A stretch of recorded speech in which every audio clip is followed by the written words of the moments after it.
Hello guys, welcome back to this channel. In today's video, I'm going to show you how we can react on Instagram message with emoji. Okay, let's get into it. Here I have opened my Instagram application, and first of all, I'm going to open my Instagram message, and I'm just going to open my group chat. I'm going to open this group chat, for example, then I'm going to react to this message.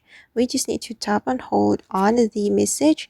Then here we can choose the emoji we want to use to react this message. For example, I'm going to react with this emoji, this one. And now it's done. As you can see that here I have given reaction to this message on this Instagram group chat. Alright guys, and that's how we can react on Instagram message with emoji.